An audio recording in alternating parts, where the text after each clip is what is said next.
So, I'll open the meeting, and then when we appointed a chair can take over. So I'll start with the first item, which is apologies. So we haven't received any apologies from members, but Matthew Roudsup from BCP side is unable to attend, as well as Hannah Brown. So appointment of chair. So there's been a slight change to the agenda. So it's supposed to be the BCP portfolio holder, Councillor Martin, but he said he doesn't have the time to take on chairing the meeting. So he's asked if Councillor Home is portfolio holder can take over for the time being. Could I ask for somebody to propose and second for Councillor Hope to come? Yeah. Please, can I know who Councillor Hope is? I don't know these people. Sorry. Okay, lovely. So Councillor Beddoe to propose, and do I have a second for that? Yep, Councillor Florrick. Okay, thank you. Everyone in agreement? Yeah. Lovely. Andy's got his hand up. Councillor Martin, go ahead. Yes, thank you. I just wanted to say to Ryan, thanks very much for stepping in. There is a lot. My portfolio, without giving you a sob story, my portfolio is pretty extensive, and there's a lot of stuff going on at the minute. So if you need a vice chair, I'd be very happy to step in as vice chair, and perhaps we can swap over at this time next year or something. If that's when the next if we can rotate it, I'd be very happy to do that. It's just things are a bit tight at the minute. So anyway, but thanks to Ryan for stepping in. I really appreciate it. It's a real help. Thank you. Thank you very much for the opening of the meeting. First of all, welcome everyone. Obviously, there's some new faces in the room here. This committee meeting. So, just as always, if I can ask you when you speak, first of all, to introduce yourself, which council or which organisation you're from, just to help anyone that may be watching this recording better understand who we are. I'm going to move on to appointment Vice Chair, agenda item 3.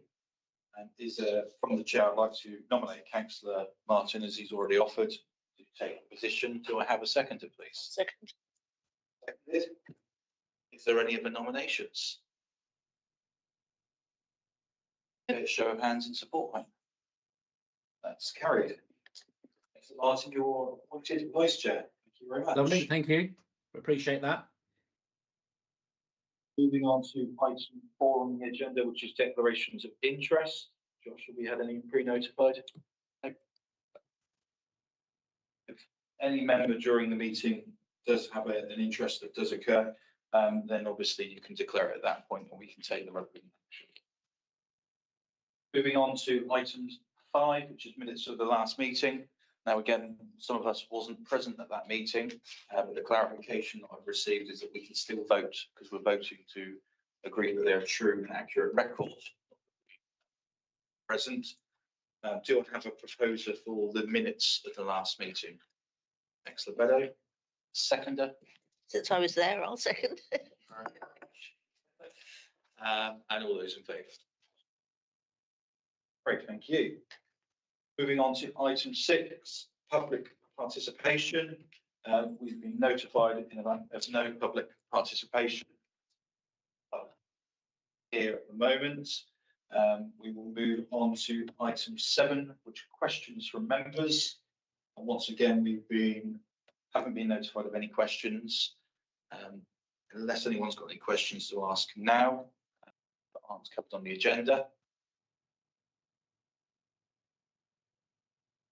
Okay, we shall move into our first part of the formal business then, which is item 8 on the agenda, which is the Joint Archive Service Development Plan for 2021 to 2026. It's a monitoring report, and this will be introduced by Sam Johnson, who is the Service Manager for the Archives and Records. Over to you, Sam. Thank you very much, Chairman. As I usually do, if I may, just talk you through the report without spending hopefully too long detail, just to highlight some of the detail of what we're doing, because I only really have you here probably once or maybe twice a year, so it's a good opportunity to emphasise some of the work that the service has been doing. So the brief summary at the top on page 7 is essentially, they're the highlights, I guess, of what we've doing the Hardy project, which is around about halfway through at the moment, cataloguing Thomas Hardy's archives. Fundraising has been remarkably good this year in terms of bringing in additional external funding. There's £103,000 there from Wessex Water, from the utility company, to catalogue their archives, which we sit within the building here. We're very pleased to receive that. Also involves some conservation digitisation work. An additional £5,000 grant from Business Archives Council will help us catalogue the archives of the Yellow Bus Company, which we received as part of the insolvency of that business just around 2 years ago. We're very pleased to receive that one, particularly because it's a competitive process and they only offer one a year to the whole of the UK. I've said there £20,000 towards estate cataloguing projects. That's actually slightly out of date because we've been pledged around £31,500 from one particular source. The benefit, it's actually £25,000, but with the benefit of Dorset Archives Trust, we've been able to gift aid it, which takes it up to nearly £32,000. So really good to have an owner of a collection that sits in the repositories here, funding work on their own archives, the family. That's also been supplemented by another pledge of funding, which is 99% assured, of £10,000 recurring over 5 years at least on another large estate collection, which I'll fully confirm when I have that information. But that means we'll be able to work on a number of different archives, fully externally funded. We received accredited status from the National Archives. I know you're all aware of that, but it was nice to be acknowledged on Monday when we had a director from TNA down here to sort of award us the certificate and to note the fact that we've gone through the process and the second time achieved that important benchmark status. I'll deal with community engagement later on, but I think it's important as well, just finally there, to talk about the capital pledge of funding from Dorset Council, £540,000 match, which will allow us to move forward once again.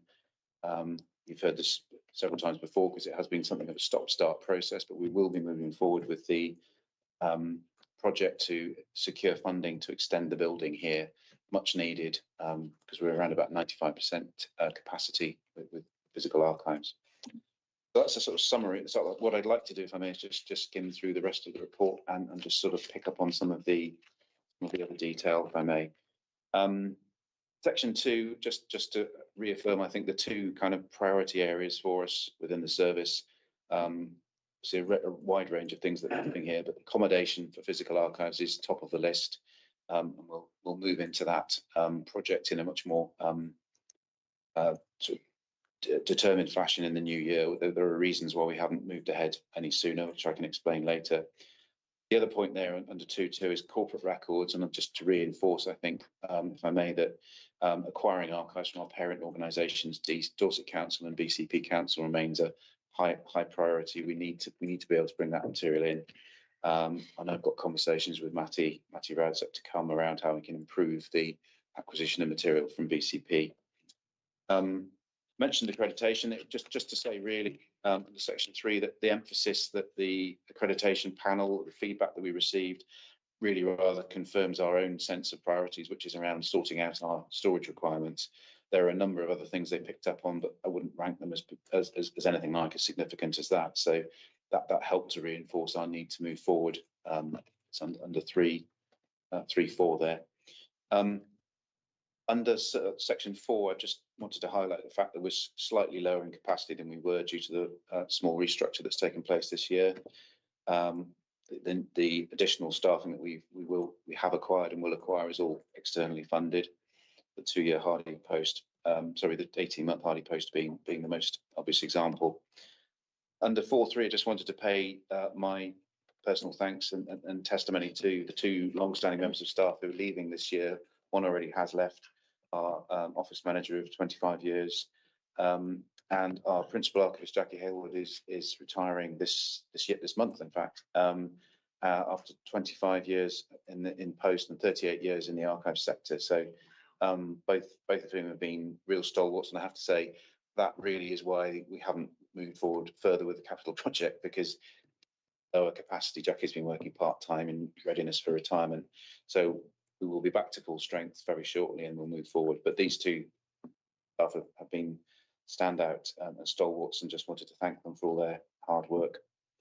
At the other end of the spectrum, in terms of career development, we have 3 apprenticeships, which are going ahead really well, 2 within the archive service and 1 within the records management team.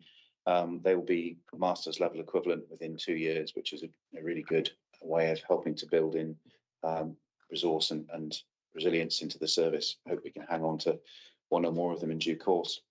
Under 4.6, slight apology to all concerned, principally the public, around access to this building, which has been inhibited due to the scaffolding that you'll probably saw when you approached the building. It's been there for a very long time, and it will continue to be there until early next year due to challenges related to the acquisition of permissions to erect scaffolding on the railway side of the building. That's negotiating with Network Rail, which has proven to be very difficult. Out of my hands, it sits with our property colleagues, but it has meant that the project was due to complete at the end of August, is still ongoing and will not finish until at least February. Just wanted to make that point. And I won't dwell on section 5, just a lot of hopefully interesting and helpful detail around the use of the service, which has been continues to be steady and in many ways quite detailed. More and more remote inquiries, more people asking about collections. And I think it's really positive to say that the collections that we've catalogued and are now available on our online catalogue, which contains around 400,000 entries, are the ones that are being really picked up and scrutinised and used. So hopefully underwrites the value of that cataloguing investment that we're constantly seeking.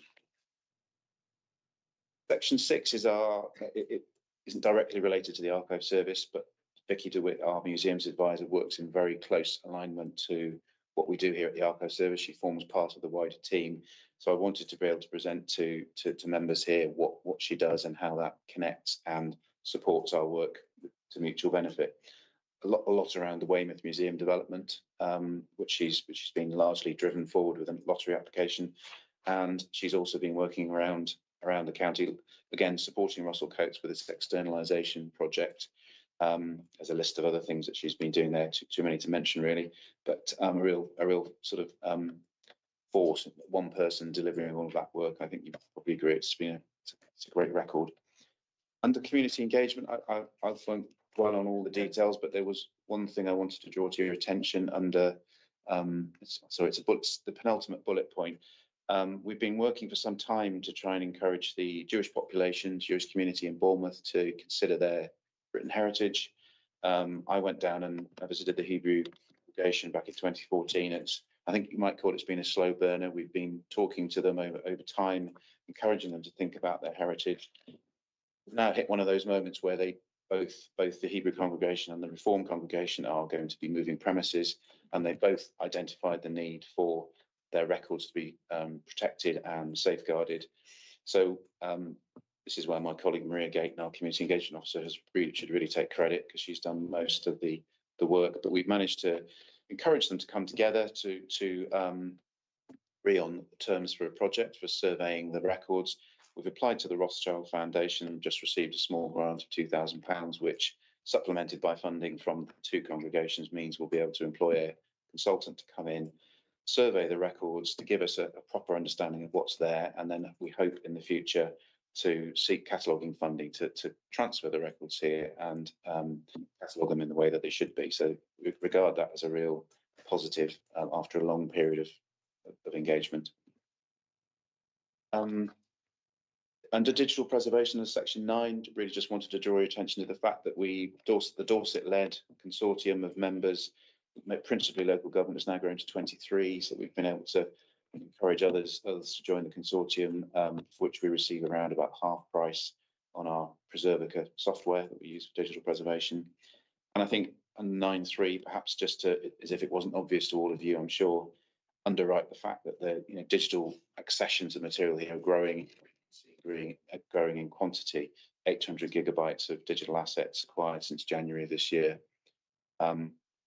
We maintain our work with the 2 councils to try and ensure that systems, line of business systems, can align to what we're doing here, so that we can draw in those corporate records as well as the community generated material. Also, I won't dwell on the conservation work other than to say it's been going very well, and we have received some additional external funding towards the work that Jess undertakes there. Under collections management, section 11, a list of some other more kind of high profile or interesting accessions that have been taken in since the last meeting of the board. And encouragement to say that thanks to volunteer efforts and projects, that catalogue catalogued material has now grown to over 400,000. We also maintain working on fundraising efforts in addition to the ones I mentioned around estate records related to the William Barnes archive, which is here. Working with the William Barnes Society, we're hoping they're working very hard off their own bats, but with our support, they're hoping to raise £35,000 to catalogue the archive of Dorset's vernacular poet. And we were also engaged with an Exeter University project around the archive of Sylvia Townsend Warner, a prominent feminist writer, who are due to submit to lottery next week, we think, and hopefully, if that's successful, we'll receive funding to catalogue that archive. Hardy project is going very well. Ruth is making great progress with volunteer support, and also our intern from National Trust, who've helped to fund this project in cataloguing the collection. And we also continue to acquire new Hardy material. I've mentioned there a manuscript poem that we were able to acquire at auction with grant aid, popped up in Chicago of all places. We've just got our next 2-week closure period, our collections fortnight as we call it, and have a list of tasks we intend to undertake during that 2-week period. Really important, just to emphasise. I know we had your support after the last closure in terms of what was achieved and the benefits that it brought to the service. So we will similarly report back on this one after it's finished. Archives Trust, section 14, really just to emphasise, as if I needed to, that how important it is to us that Chris and the rest of the trustees do is really important. A good part of what we raised for Thomas Hardy came in through the trust as a charity, being able to apply for grants that we can't acquire ourselves. And it's proven to be extremely helpful and useful in both fundraising, advocacy, but also purchasing items that we would struggle to purchase ourselves, things for conservation, and perhaps most importantly of all, document purchase, for which we have no other means to acquire. I mentioned the capital project, probably shouldn't say it again, but 95% capacity is the absolute essential that we're about to get back and involved in. I've engaged with the property team here already. We've started to look at costs and designs from the last iteration of the scheme, and hope to bring that into picture very shortly with another approach too. I think that's largely everything. The rest of the report and this section, as you're familiar with, most of the members here anyway, the service development plan, which details all of the work streams mentioned, is at the back of this report. It's a RAG rating system. It's primarily green. There are 1 or 2 ambers and reds. However, I don't think any of them are things that are insuperable. I think they're all things that we will be up shortly or within the scope of the capital project. So I don't have any major concerns there. Our risk register has not really changed substantially from the last time it was reviewed. The principal concerns being our core revenue budget and the capital funding that we hope to acquire. And there's a staff structure table for you to view as well. Thank you, Chair. Sorry, I probably talked for too long, but thank you very much, Sam. Is there any questions, Councillor Frederick? Thank you. Yeah, I've got a couple. Firstly, thank you, because I think this is one of my favourite reports to read, because there's just so much in it. I'm astonished by the work that you do here. I just wanted to touch a bit on the capital project. What happens if it all goes wrong? Where just what's the backup plan, I suppose? Because I'm just, we've been talking about this for so long. yes. And it's obviously getting critical. So that's my first comment. The second comment is around the in the introduction, it says that there's a large and growing market for web-based resources. I don't know if that's linked to the photocopying, there's a posh word for it in there, but I can't remember what it is, going down, the income from that going down. But you mentioned the Joint Archive Service relationship with ancestry.co.uk. So could you just maybe expand a bit on the relationship? Because I think that's interesting. The third thing is, you've mentioned alongside in the actual plan itself, mentioned the engagement with the Jewish community, but you've mentioned it alongside the Gypsy, Roma and Traveller community. But just an offer really, I'm a trustee of Cushty Bock. So if you need some, kind of link or, encouragement there, I'd be happy to help with that. So yeah, just those 3 points. Thanks. Thank you very much, Laura. Firstly, capital project and what would we do? What was the plan B? That the only plan B that exists outside of a successful lottery application would be to review all the options and costs again. I think would be the first thing to say, to see whether there are any temporary measures that might be taken. There are always going to be third-party external storage solutions that we could use, but the reason why we ultimately decided options appraisal to go for the extension here was that in the long term, the revenue costs associated with funding that long term 30-40 year revenue implication would be greater than the cost of the capital programme idea. So I don't have an absolute answer for you, but I think that there'd have to be a sharp review. I mean, my sincere hope is that lots about this, I've known about this for a very long time, have always sounded increasingly sympathetic and supportive of what we're trying to do, understand the financial position of both the councils, as in there's very little money, and that it's excellent that we have a match fund to put towards it.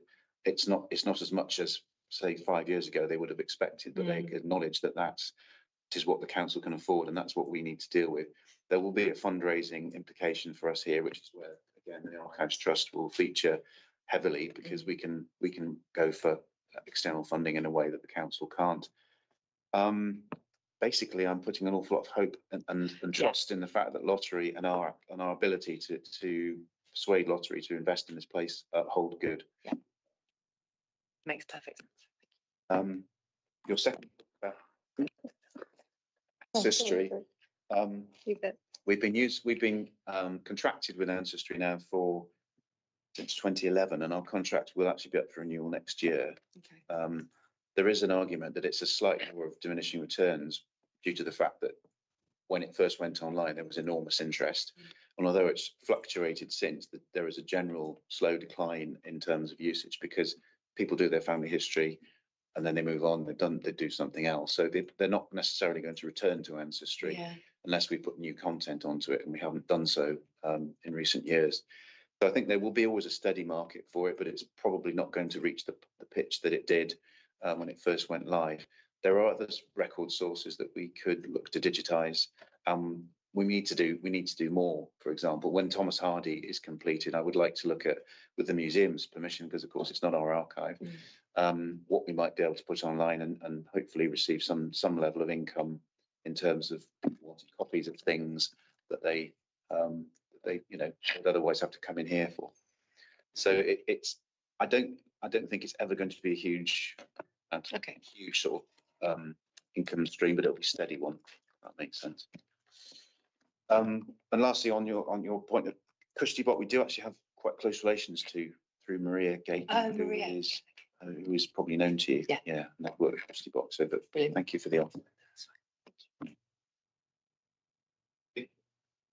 Any further questions? Councillor Dedman, is that right? Yeah. Yeah, that's right. Still put faces. I was going to say it, actually. Councillor Dedman, BCP. I didn't say it. I just wanted to say how pleased I am about this digitalisation project with preserving. I think that looks as though it's going really well, and I think it's really, really important. I did note that, I think our contract ends in 2027, which is, like not long now, as we keep saying, and is likely to go up. Is that going to be a nuisance? I mean, is it going to go up much or not? That's a good question. I mean, one of the options we're looking at currently is around the Microsoft 365 integration, which would allow us to acquire records directly from SharePoint, which has obviously worked with the majority councils use, certainly BCP and Dorset Council. So there would potentially be a need for, I think the company's obviously a commercially savvy organisation. They wanted people to bring people in at a lower rate to start using it, which is where the consortium idea came from. If we're to move towards the M365 integration, there's a potential for us to need to exit the consortium and become individual users of. The other thought is that there are potentially going to be more joiners to the market for this particular project. I mean, digital preservation has been a bit of a slow burner, I think. Not many people are aware of the requirements and the potential disaster for us all if we can't look after it. And I think there'll be more companies joining the marketplace. Preservica are far and away the market leader at the moment, and they have scooped up, you know, a lot of local government, national governments, and lots of other organisations and businesses. But I hope it will become a more competitive marketplace in the future, and we can benefit from that. But you're right. I mean, the costs are likely to go somewhere north of where they are at the moment. But they will be absorbed, I hope, and carried on. Well, the irony, it's a bit like the boxes on the shelves. The more data we acquire in digital format, the more we have to look after, and the more cost that comes with it. Although cloud storage can also reduce in price depending on the competition. It seems to be going well, so excellent. Councillor Martin next. Bring you in. Yes, thank you. And just echoing Laura's comments to Sam about the report, really interesting and comprehensive. So thank you for that. Just a couple of observations and a couple of questions, really. Sam, you mentioned Vicky doing helping with the Russell Coates externalisation process. Just wanted to say she's doing a fantastic job. I don't know if everybody's aware of where we are with that, but that is moving along really well. I think we're just waiting for a date in Parliament to have the order laid down, but it's some very, very positive movement on that. So one of the questions, this is just for my information really, is what sort of do we have? Does the archive have really good links with the Russell Coates, the museums in Bournemouth, Russell Coates, and obviously Poole Museum? And Poole Museum, obviously, that is we're moving ahead really quickly with that as well for reopening. I think we're now looking at May and June. So so again, is there a relationship with the museum now? I'd be interested to know what that is. And something that Marion, I know, will be interested in. There's currently a debate going on about the Poole civic regalia and presumably papers and documentation about where that is and where it's going to go in the future. And I don't again, is that sort of Borough of Poole historical stuff? Is that something that you guys have been involved in? Just picking up on the again what Laura was mentioning about Cushley Bok, but I was interested in the Jewish community. So again, I've been doing a fair bit of work with some of our colleagues in Bournemouth about the heritage of the Jewish community. So I'd be interested to know a bit more about that, and also would like, you know, if there's anything I can help with in that, I'd be very interested I'm very interested in that Jewish heritage. On a sort of similar theme, next Wednesday, and I think Councillor Dedman's involved in this as well, we're unveiling a plaque at the civic offices to the Indian soldiers who were treated there in the First World War. And the reason I'm interested from personal reasons, but I've been really surprised to find in recent months just how extensive the Indian community is in Dorset. And I wondered whether there's anything, if that's on our radar, or if that's anything that we're working on or could work on.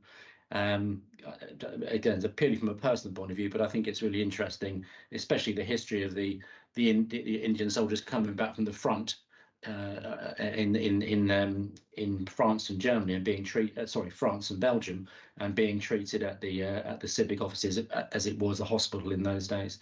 And then the final thing, sorry to go on, but the final thing, I know you've got to have some conversations with Matty when he's back about the transferring of documents over, the old documents from Bournemouth Council, BCP, etc.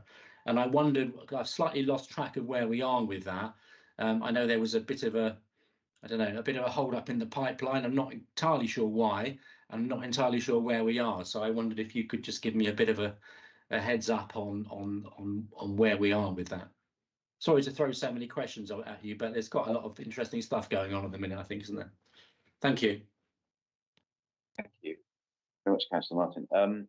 I'll try and take them from the top then. With with relationship with Russell Coates, yes, we do.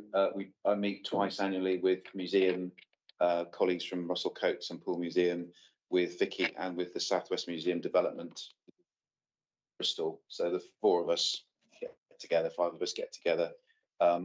In terms of Poole Museum, obviously faces have changed, personnel have moved on and changed. So we're just trying to establish how best to ensure that Poole Museum is represented in that group. But I think we're there now. And the same way we meet with our colleagues to discuss archives across BCP, although that's again, personnel have changed and moved on. So we're just trying to re-establish it'll be with BCP Library Service, BCP with Poole Museum principally. Borough of Poole Archives, most certainly we do have the Poole Borough Archive collection here. It was transferred before I started, actually, back in the 90s, early 2000s. It's been fully catalogued, so it's available there. It's online for everyone to see. It starts with the Long Spade Charter, known to many of you, I suspect, the earliest document in the collection.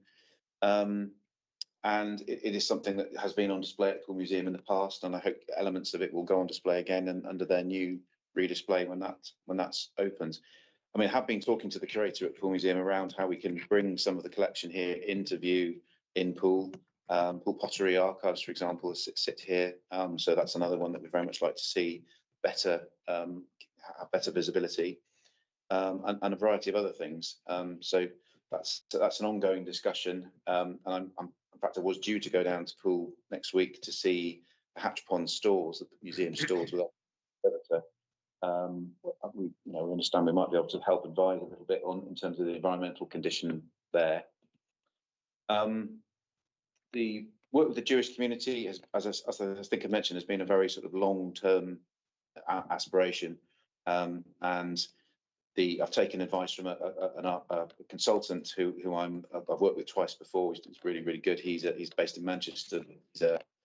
He has Jewish heritage. Strangely enough, his great uncle lived in Bournemouth and attended one of those synagogues, and he's a trustee of Manchester Jewish Museum. So I'm very much hoping I can bring him to work on this particular thing, because he's got that understanding and understanding and knowledge of what needs to be done. So, but thank you very much for the offer in terms of assistance. As I say, it's been quite a protracted process getting to this point, but I think things are going really well. Just had letters of support in from the Hebrew congregation, just waiting for the next one, the other one from the Reform community, and then we'll be able to get on with the work. So that's looking very good. We're also conscious of objects and artifacts which wouldn't necessarily come here, then will need to be potentially found a home. So discussion potentially with the Heritage Zone in Bournemouth around that as a temporary resting place, or possibly a Jewish museum, either London or Manchester potentially. The reference you made to the plaque at the civic offices and the Indian soldiers, we haven't done any work with the Indian community in Dorset. That's absolutely true. I think there's, from what you're saying, and it's very interesting to look into that. So within the scope of the capital project, there would certainly be funding for community engagement of various kinds, and with any community, as far as I'm concerned, that isn't represented in the archive here should be in some shape or form, and that's partly what prompted the discussion in Bournemouth at that Hebrew congregation back in 2014. We don't think you're represented in the collection, and we think you probably should be. So, well, definitely should be. So that's my question just to myself and to others is, if we don't have records relating to organisations and people, then why not? And your last point around Matty and the BCP corporate archive, I spoke to Matty the other day with Lisa. It's an ongoing discussion. There's certainly more that we could do and should do. At the moment, it's being based around individual contacts within services, because there's no, I think there's no records management service which draws all these things together. That really, I think, is our key kind of challenge: is how do you manage the transfer of records when there's no service that's dedicated to doing that? So it does rather rely on individual contacts and people within services. We have good contacts within democratic services and BTP and in children's services, and in both of those areas we're making good progress. But outside of that, it is sketchy. I would fully acknowledge. So I saw support guidance from yourself would be very welcome. Yeah, thank you. Just to add, Sam, you mentioned the libraries. I may have misheard you, but I think you may be saying that there's as there's churn in big organisations and people move on, you're constantly having to rebuild those relationships. So obviously, in terms of Poole Museum, I'm working closely with Alison Gudgeon, the project manager, and Jane Fitzpatrick, the new interim director. So if there's anything I can do in terms of helping you make the link up there. Same with the library service. So that I'm in the middle of doing bringing a library strategy to BCP for the future of our library service. That's a huge piece of work. So again, I can help with if there's any links or missing links that you haven't got. I can help with that, and certainly with the Indian community. The leader of the Indian community in BCP is the guy who's been sorting out this the plaque and is organising the event. So I think I could really help with putting that together. So I am sort of quite plugged in with lots of different organisations, which obviously tie in with you guys as well. So I'm very happy to use those contacts and put people together with you if that helps. Thank you. Okay, is there anybody else? Any questions or points? This item? Just to thank Sam for, as usual, a very clear, comprehensive and, to the point report. Okay then, I'm looking for someone to make the recommendation as per page 8 in our agendas, unless anyone else would like to make an alternative recommendation or any amendments. Do I have a proposer? Mr. Beddoe, seconder. Work. All those in favour? Great. Thank you very much and well done, Sam, and that's our thanks to everyone involved here at the centre. It's great work. Moving on to item 9 on our agenda today, which is the joint archive service review of fees and charges. This is the by now standard, I suspect to most of you, review of fees and charges here at Dorset History Centre, and our attempts. We've reviewed, as we do, we benchmark against other services, both within the Southwest and in a benchmarking group, as we call it, principally across the Southeast, to check and verify the fact that what we charge the public here for our fees and for the services that sit outside of the free access to information are broadly in keeping with what other places are charging, and that we are maximising the income we can make benefit of the service. So that work has been undertaken, and we've reported back and tried to adjust where we feel we can. Under 2.2, I just thought it necessary to mention to bring to your attention the fact that although most of our fees and charges are, I think, broadly acceptable to the public, those are the people that come in and request them at least, we do encounter occasional resistance, and therefore we anecdotally, at least, rather than scientifically, we feel we've probably reached a peak in certain areas with what we can expect to charge without people saying it's too expensive and they're not going to do it. So there's a that's very much a perspective thing, I suspect. Dorset Council has implemented a 2.5% increase in charges across the board, and that's what we are endeavouring to meet. So the review of the fees and charges, which you'll find in the annex to the report, as you again will be familiar with, everything that's emboldened are where we have uplifted prices, where we feel we can, and where we're going to be receive a reasonable return rather than resistance to payment in the first place. Others have stayed where they are, again in relationship to that benchmarking that we've done, we try to ensure that we're broadly consistent. We do find people who move around archive services or indeed library services using them from county to county are very acutely aware of what they pay in one place versus what they pay in another. I know we shouldn't be driven simply by what our neighbours are doing, but it does have an impact on people's expectations about what they're prepared to pay and what's reasonable. So we hope here that that's it's about the best return we can expect to receive on the range of fees and charges that we levy. And we certainly keep it under close review and talk to our peer colleagues about what they're doing. And so that's broadly where we've reached with it. I hope to answer any questions. I'm just amazed, Sam, that there's anything on here for 50 pence. Is there even a 50 pence coin? I haven't seen one for years. Yes, Yeah, there is. but I'm sure you're saying that, yes, everybody charges 50 pence for photocopying.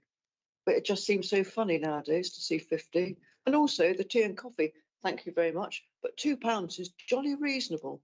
So I would put, put them up. That's medium tight. Don't disagree with you. It's surprising what people are prepared to pay in one environment compared to what they're paying in another. They come into a public building like this and they will expect to find a relatively cheap deal as opposed to Starbucks where they're happy to pay £4 or £5. Absolutely, yeah. We do monitor it very closely, and where it looks like a law of diminishing returns, our property colleagues will tell us, and it's quite possible that vending machine will cease to exist, It was just funny when I looked through it and there's £10, all sorts, and then 50 pence.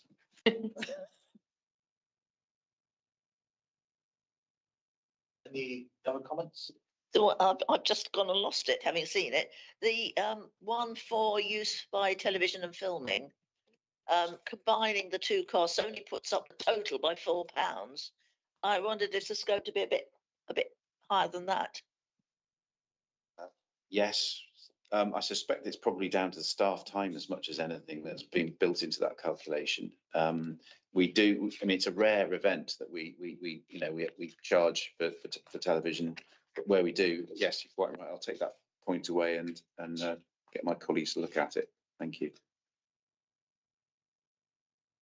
It's not going to bring in a fortune, but if it brought in an extra 25 every time, it all helps. Thank you, Laura Beddoe, Dorset Council.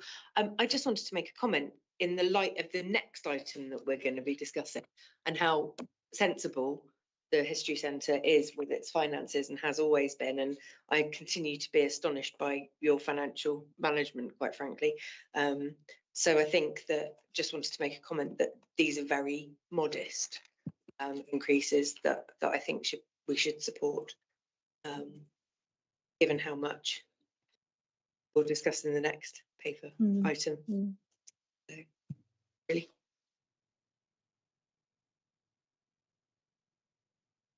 If there's no other speakers, I think we can note, the recommended reviews in some of those areas, particularly with the TV that was mentioned, and then looking for somebody to make a proposal. So, proposing, seconding, Councillor Beddoe. No other points, all those in favour?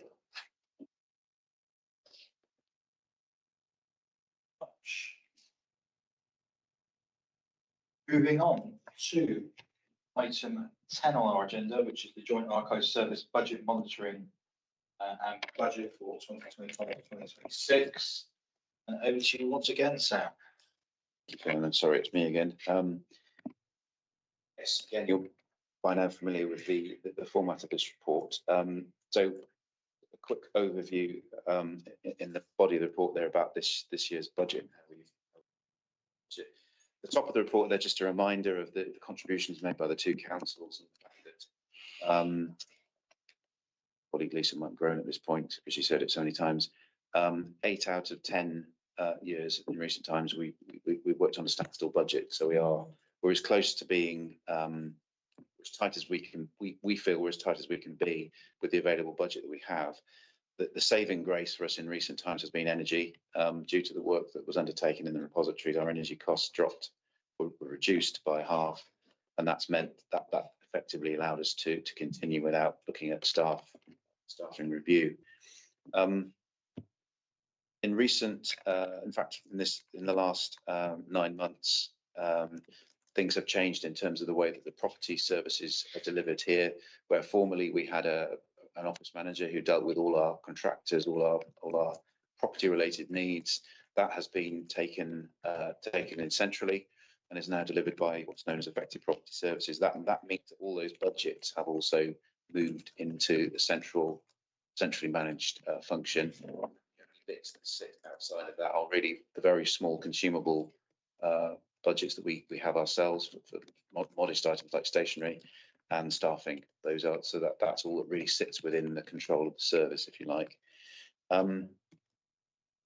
As I've mentioned before, and I won't sort of bore you too much about it, we work as hard as we can to try and generate external income, but it's really added value work that's undertaken through that. So it's not supplemental, it's not funding the core cost of the service, if you like. And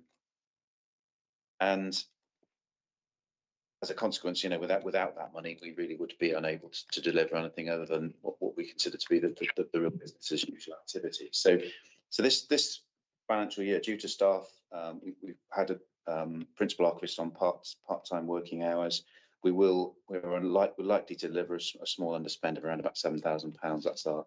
That's our understanding of where our budget's likely to be comes the end of March. And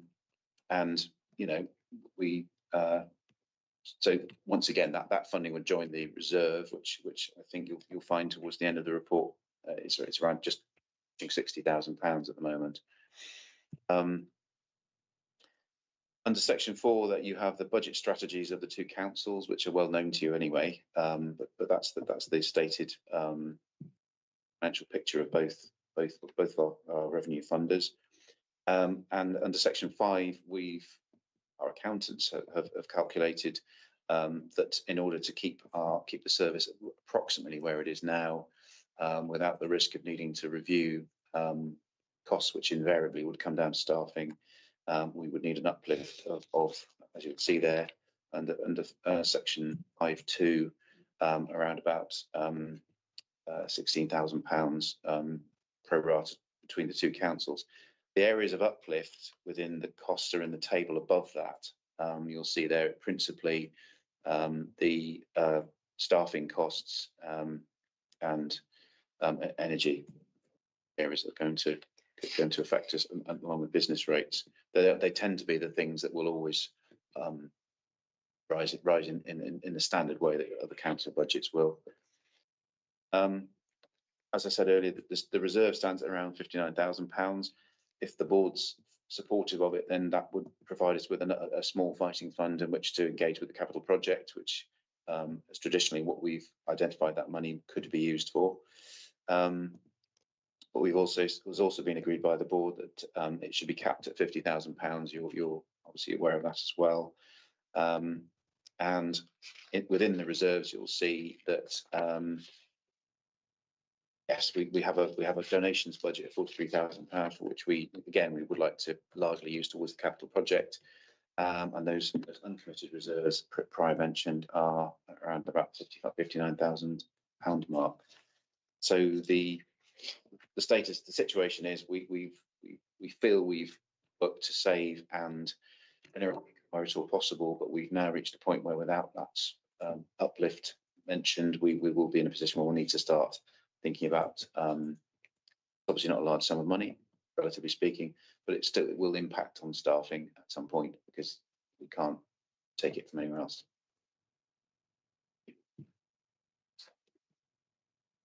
Anyone want to get us going with any questions or comments? Yeah, Councillor Devon first. Yeah, so first I wanted to I can't see it now. Oh, hang on, 7.2. You've got to have the stable core of professional staff to manage and lead the service. I think my comment of this would be that whatever we do, let's not do any staff cuts. I don't think that should be on the table at all. So, and also, I'm really impressed. It seems ages since we looked around the building. I don't know when that was, when we had the tour around. About a year. Is it a All year this stuff ago? about electricity costs and everything reducing. Well done. But no, I think, you know, I'm all in favour of supporting it. And certainly not losing the staff. Yes, I realise I've spoken several times and haven't actually said my name. I'm Marion Lepedvin and I'm from BCP. I'm just looking at the chart on page 53. Have I read this correctly, that the proposal is to increase the contribution from BCP, but not from Dorset? No, sorry, it would be a pro rata lift. The total uplift requirement is 16, just around about the 17,000 mark, and under 5.2, you have the breakdown in the uplift request. So it's 9417 from BCP, 7781 Dorset Council. Right, that's better. Which is 3%. It felt a bit like victimisation, the way it's written in the text. It's rigorously fair, I say. Clarify, so the uplift is to both councils for the same percentage. Good, but as I say, in the chart, it just says increase in BCP contribution. Suggests there isn't an increase in the Dorset contribution. Apologies. If I can come in, I think it's been acknowledged here, I think how long you stood still with the budget you've got, and how well you've managed to look at other ways to continue the service, more efficiency. You mentioned renovations to the building, the energy efficiency, and I think, you know, the last thing we want to do is buy a relatively small amount in all of our budgets for both councils is impact the service that you're delivering here. I think it's fair to say, because it's not just the archiving service you deliver, it's everything else that goes with it. It's the volunteer opportunities, the networking, people come here, socialise. It's more than just putting things in a box, putting it on the shelf and labelling it's there, isn't it? Which, unless you visit the building, see the fantastic work that goes on here, wouldn't understand and realise. So I think I fully support this budget. I'm pleased to know that we're not looking at those reserves, because, you know, those reserves are going to be needed for that capital project, which we've already discussed in this meeting.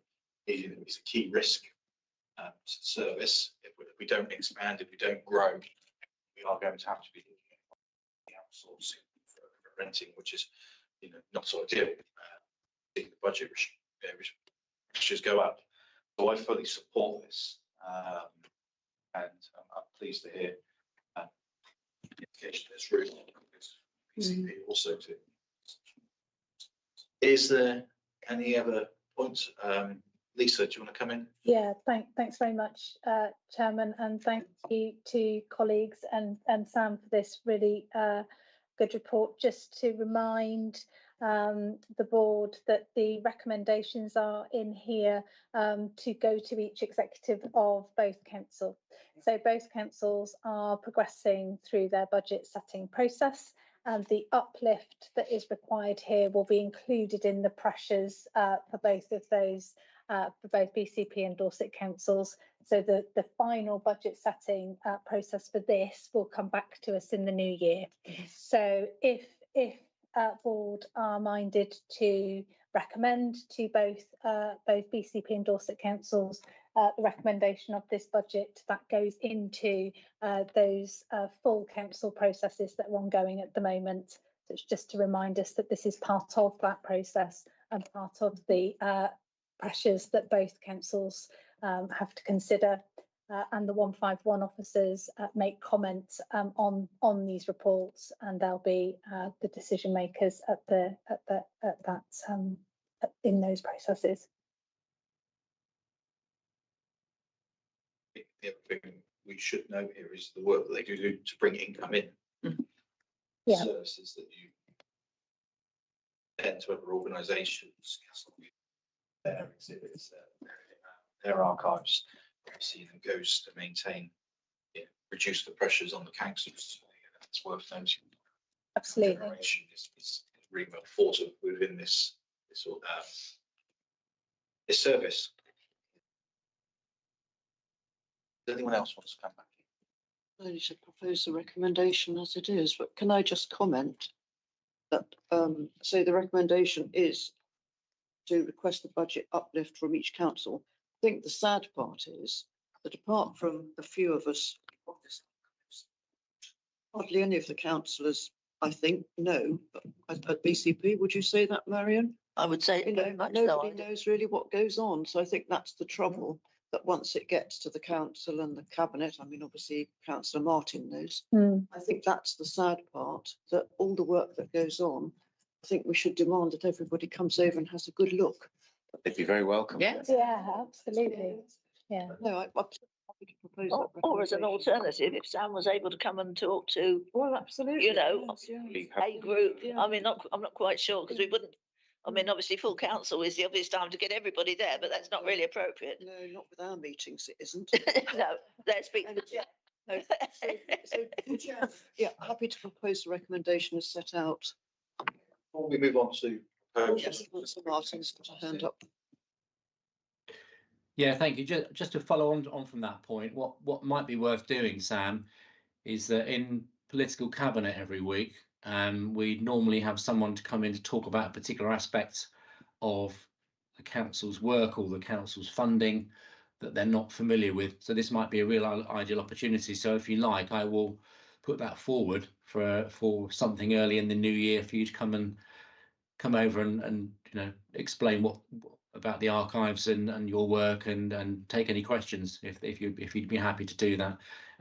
As Marion said and Leslie, it's probably a wider thing for other councillors to be aware of, but certainly in terms of financial decision making, you know, cabinet is where it's at, isn't it? So that's probably the first most important starting point.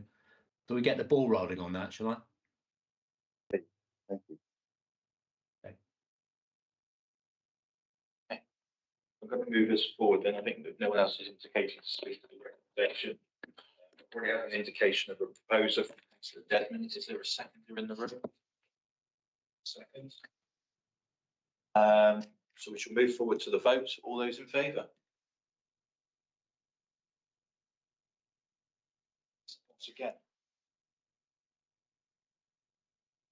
Moving on to item 11, urgent items. There is no urgent items.